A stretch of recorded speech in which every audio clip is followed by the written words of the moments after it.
feel like no matter how hard you work, your money's always gone before the month ends? You're not alone. Most of us weren't taught how to manage money the right way. But here's the truth, it's not always about how much you make, but about how you manage what you have. Whether you're just starting your financial journey or have years in the game, this video will help you identify some common money management habits that are keeping you stuck and what you can do instead to feel more in control. Before we get started, welcome back to my channel. If you're new here, I'm Crystal, former corporate finance girly turned entrepreneur and personal finance educator. I have this not so crazy idea that anyone, no matter who you are or where you come from, can master financial literacy and build generational wealth. And I'm here to share some tips on how to do just that. So stick around and become a part of my community if you're ready to get wild about wealth. All right, let's talk about it. Bad habit number one, only caring about how much you make. Let's start with the biggest myth out there, that the key to financial success is just making more money. Don't get me wrong. There are times when you've budgeted, saved, and cut as much as you possibly can and still can't make things work without earning more money. I get it. But while earning more money is great, it won't always solve all of your money problems. If you don't have the right money management habits in place, whatever problems you have on a low salary will just be bigger on a higher salary. There's actually something called lifestyle inflation that many people fall victim to. Lifestyle inflation is the tendency for individuals to increase their spending in response to an increase in income. I mean, imagine if you kept trying to pour water into a bucket with holes. The water isn't the issue, the bucket is. Same concept applies to earning more money. Adding more money to a broken system won't help you. So, what's the fix?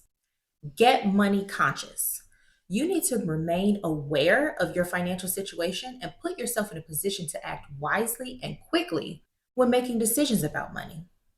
You can do this by creating a budget and using it as a guide to understand your financial goals.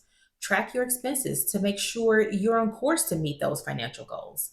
You have to know what's coming in and what's going out. And this will most likely be uncomfortable at first. I get it. A lot of people don't like budgeting and tracking expenses because they see these concepts as restrictions rather than guidance. But it's all about awareness and planning. If you plan to restrict yourself, then you'll feel restricted. If you spend without restraint and run out of money, you'll be forced to restrict yourself. It's that simple. Let's move on to bad habit number two, thinking small and focusing on the wrong things. How many times have you stared at your Netflix subscription, considering if you should cancel it or not? But you haven't checked your retirement account in years.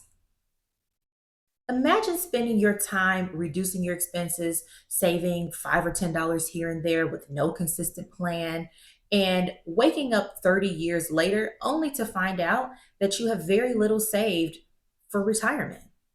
In the grand scheme of things, those small changes to your money habits mean very little if you can't support yourself long term. Sometimes we hyper focus on small costs while ignoring bigger habits that shape our money story.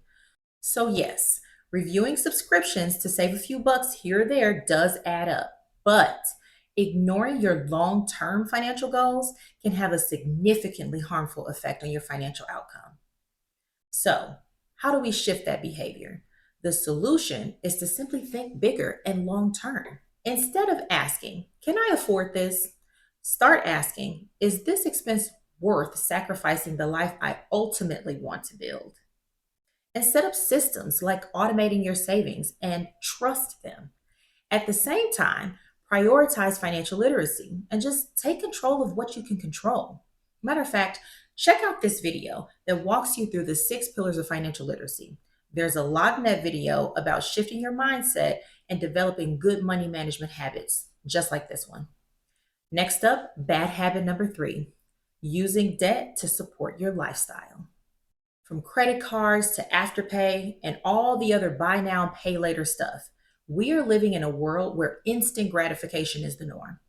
Making purchases using these types of debt feels flexible and easy, but it can trap you fast.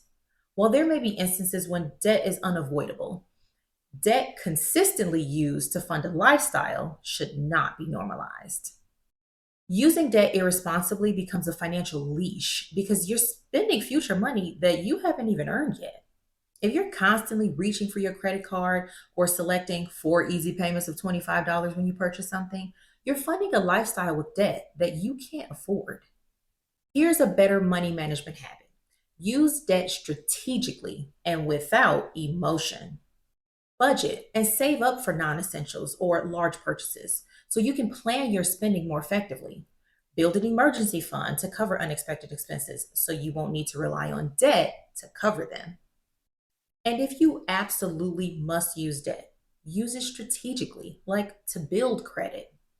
Debt doesn't have to be your enemy, but all of your money choices should be intentional, especially when using debt. Now, if that last money management habit hit a nerve, you just wait for this next one: believing in outdated thinking about money. You ever hear growing up, we can't afford that, or money doesn't grow on trees, or my personal favorite, do you think I'm rich? Those beliefs stem from a mindset of survival, and I understand why.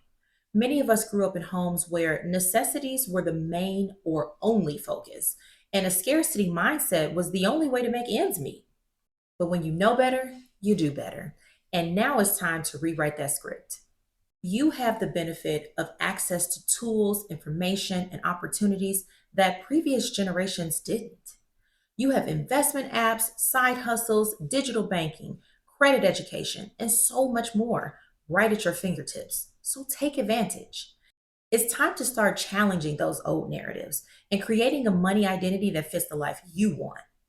Now, if you're a parent, that doesn't mean saying yes to everything.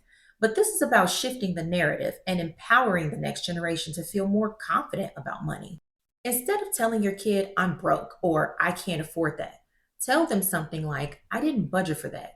So we'll need to save our money and get it once we've reached our savings goal. It's never too early to start introducing these concepts to your little ones, especially the concept of savings.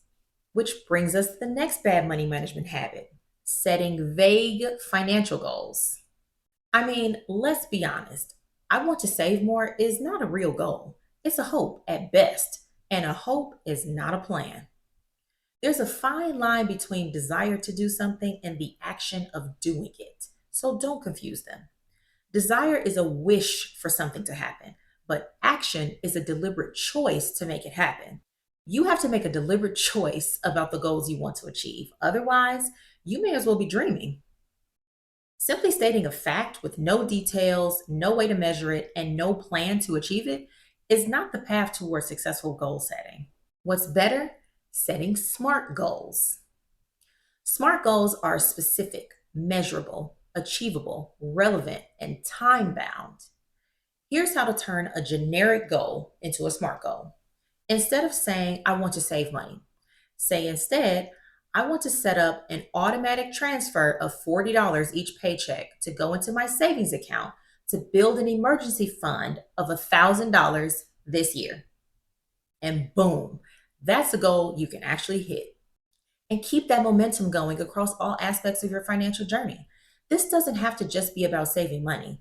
Set goals for spending, debt payoff, investing, and even budgeting.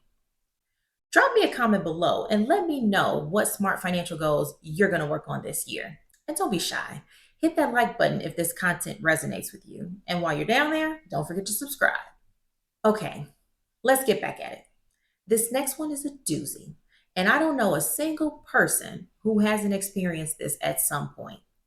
Comparing yourself to others. Comparison is the killer of joy. Other people's circumstances have nothing to do with you. There are people who prioritize their wants and desires over their needs. And then there are those who ensure they have everything they need before they go on vacation. Depending on who you are, your life may look very different. Social media will have you believing you're behind just because someone bought a house at 25 or is vacationing in Bali while you're meal prepping at home. But you never know what's behind those posts. It could be debt, stress, or someone else funding that lifestyle. Who knows? The point is, You never know the details of someone else's life, so why concern yourself or your money with them? Here's what you should concern yourself with. Stay focused on your journey, your goals, your situation. This is your life. At the end of the day, just stay in your own lane and create a version of your story. In that book, you're never too late. You're right on time. Next up, bad habit number 7, feeling guilty about your money choices. A lot of guilt about spending money comes from spending without a plan. Like, oops, I spent $100 at brunch, but that money should have gone toward rent. But you don't have to do that if you set clear goals and create processes that work for you. You should be able to enjoy life and have a little fun money.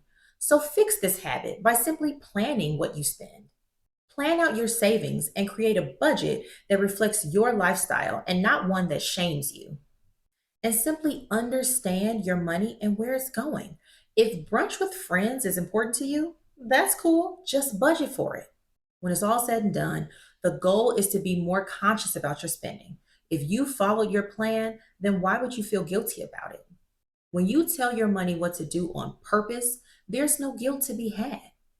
Now, this next habit is one of my pet peeves: disorganized finances.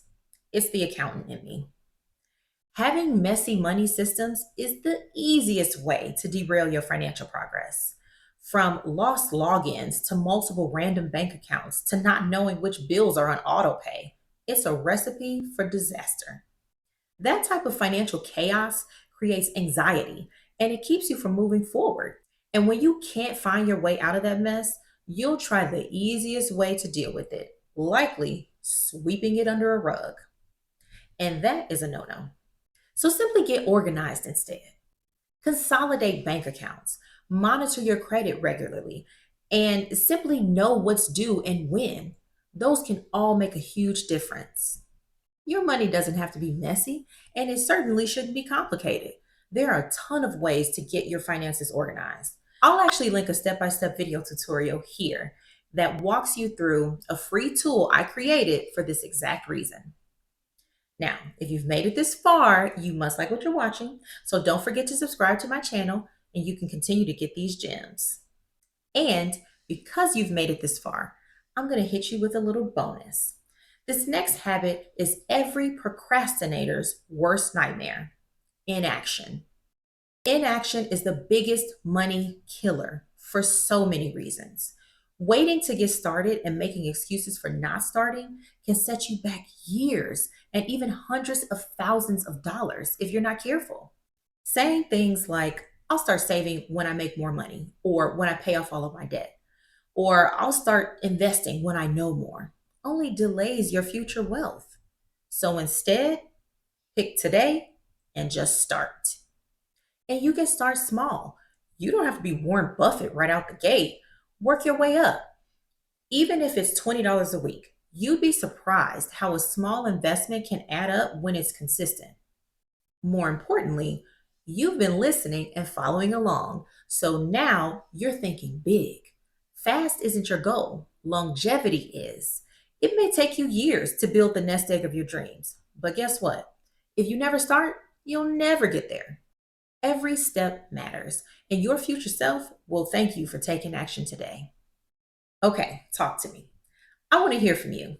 Drop me a comment below and let me know which of these money management habits has you in a chokehold and what new habit you're going to commit to this month. Let's get some accountability going.